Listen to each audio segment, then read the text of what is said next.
Hello and welcome to Chelsea's Cobham training ground for a bit of a first. Petr Cech is here with you live on chelseafc.com, answering questions you've sent in via the official fan Facebook page. Petr, very exciting. How are you doing? Bit of training in the wet out there. You're not on international duty this week.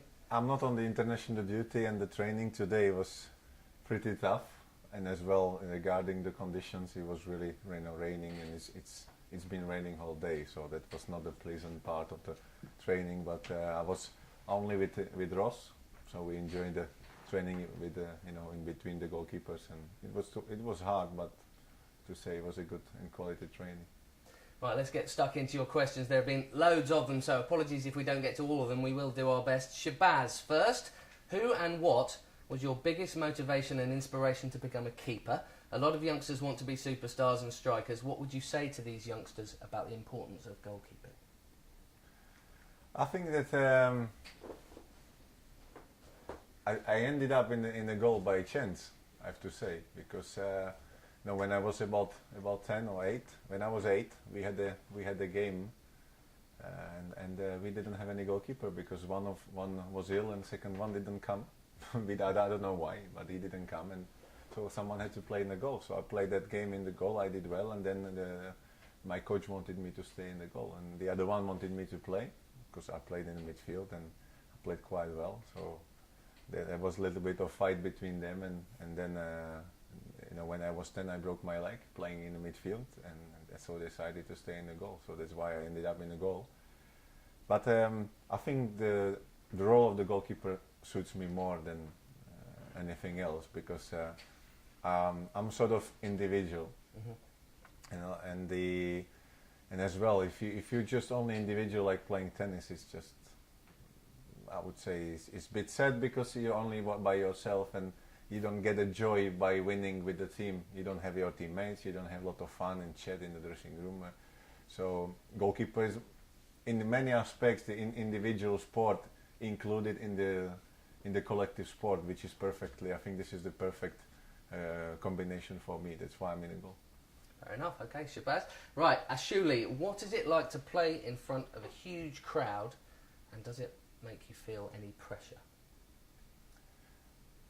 It makes me proud first, because when you have a full stadium, 40 plus thousand, sometimes when you play the cup finals, you've got 90,000 people at Wembley. I think this is fantastic. This is the days you always remember, because 90,000 people can make a huge atmosphere and a huge noise, and that's I think at the beginning was a bit of the pressure, because of course when I used to play in Czech Republic, the crowds were not as big as in England, but I have to say I really enjoy when you come to the stadium, and the stadium, there is a good atmosphere, is sold out. I think this is a perfect scenario. So it makes you more motivated as well. It makes you more responsible towards the people, because they all came to support you to the stadium, and you want to do the best, of course, for the team, but as well for them.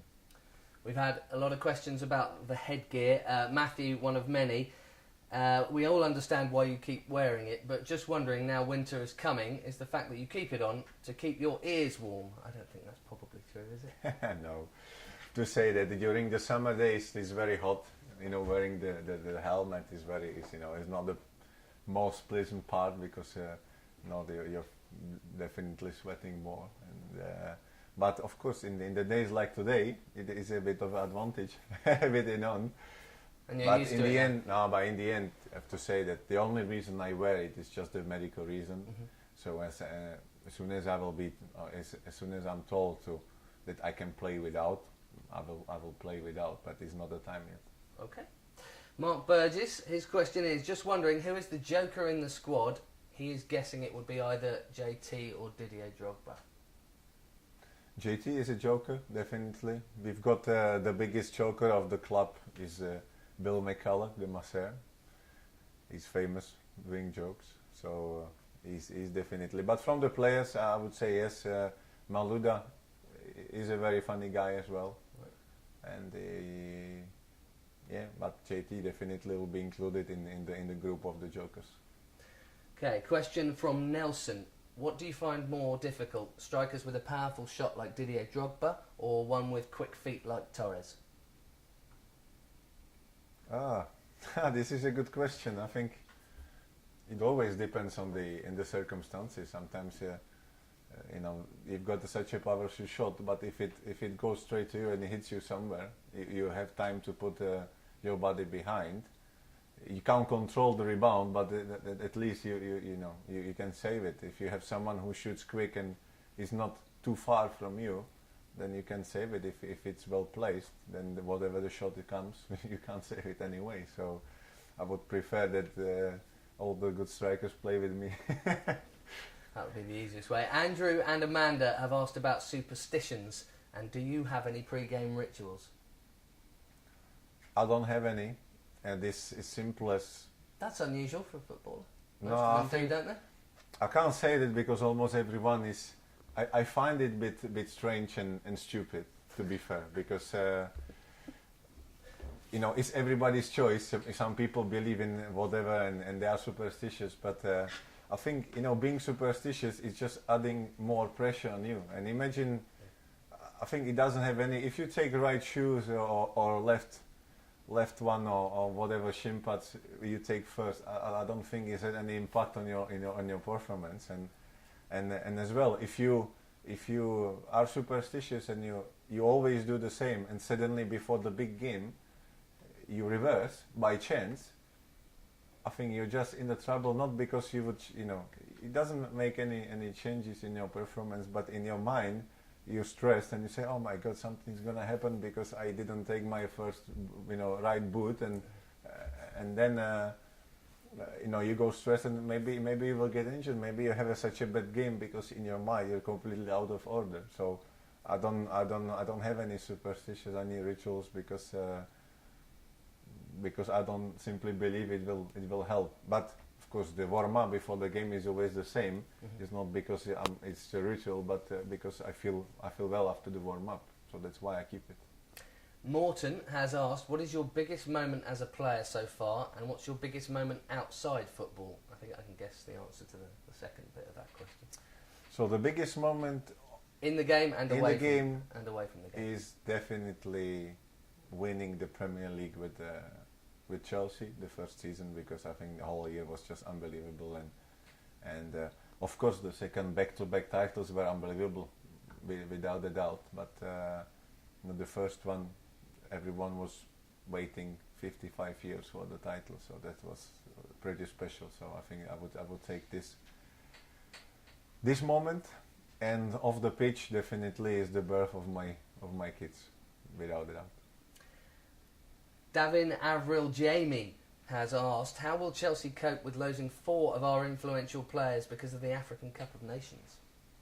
I hope we're gonna cope well. We've got I think large squad with a lot of quality players, and of course not everyone has been playing much this season so far, but for some of the guys it will be a big opportunity to show the qualities and to step up during the period of the African Nations Cup. So I think we have enough quality to cope with that well, but of course we will see only in January. Next question comes from Selwyn. Was there ever a time in your life when you thought you weren't going to make it on the big stage? When was that, and why didn't you think it? Or have you always been confident?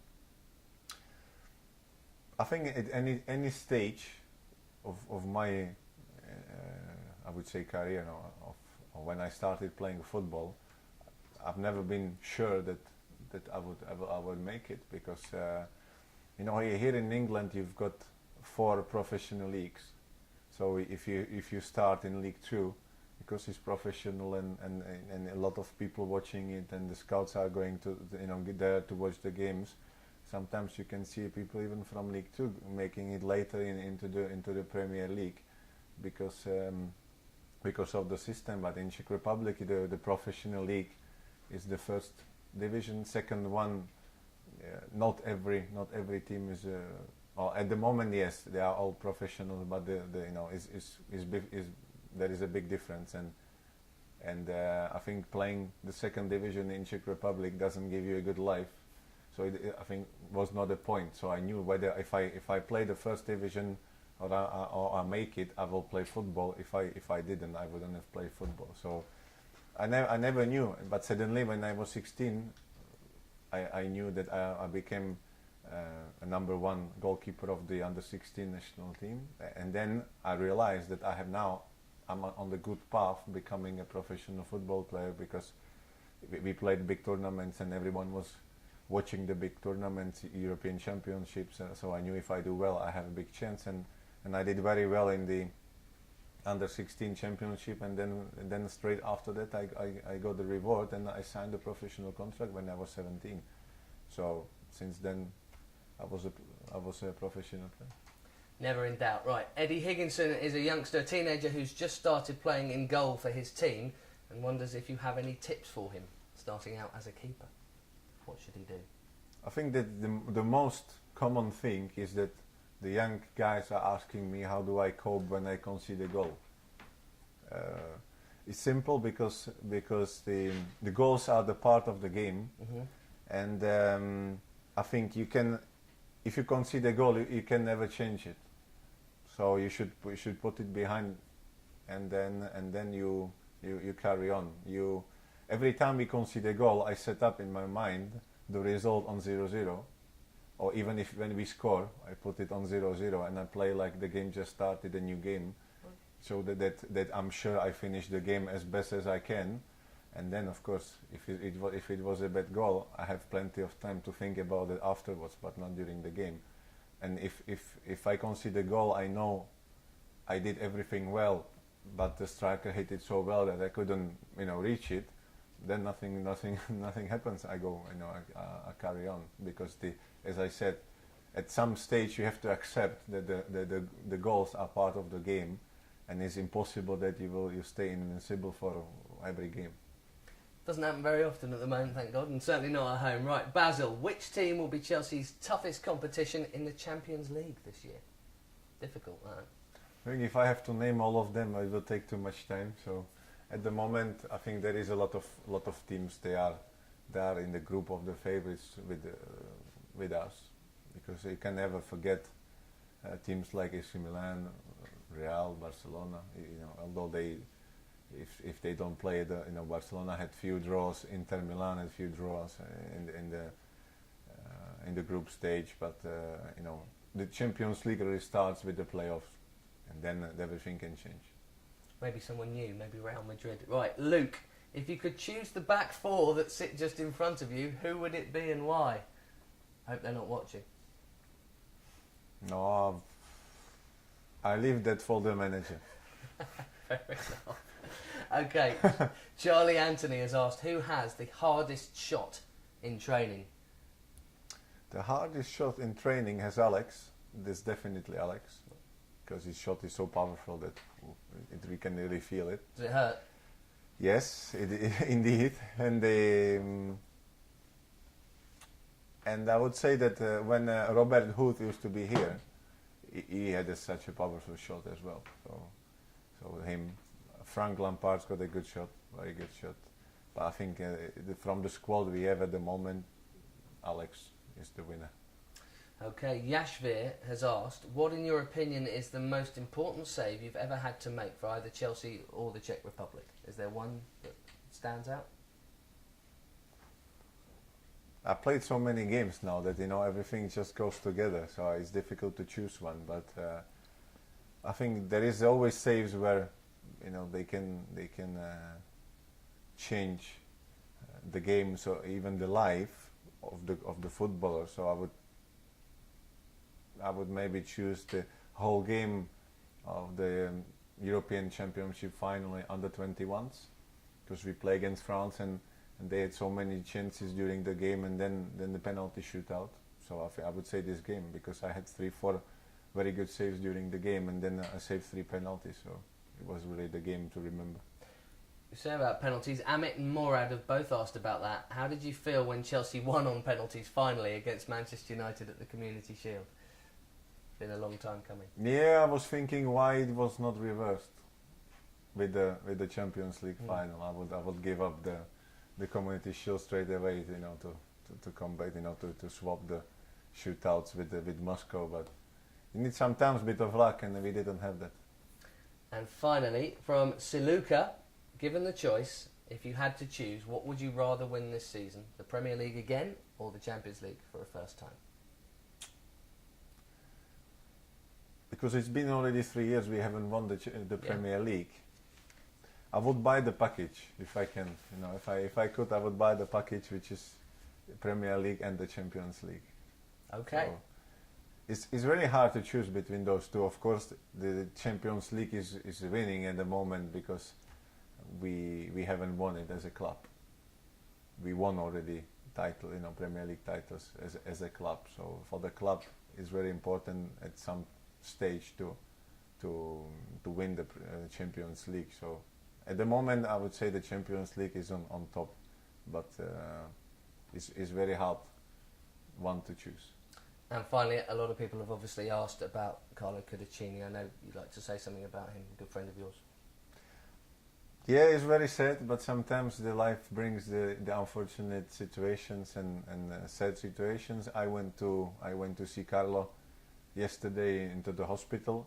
He's always been a great character, so we can see he's coping well with that, and he's doing well. And he will undergo some operations today to help him to be fit as soon as possible. So I think that everyone should keep the fingers crossed for him to get well soon. Well, Petr, thanks for your time. Fans, thank you very much for all your questions. You can continue your chat at chelseafc.com/Facebook. From Petr and I, it is goodbye. Bye-bye.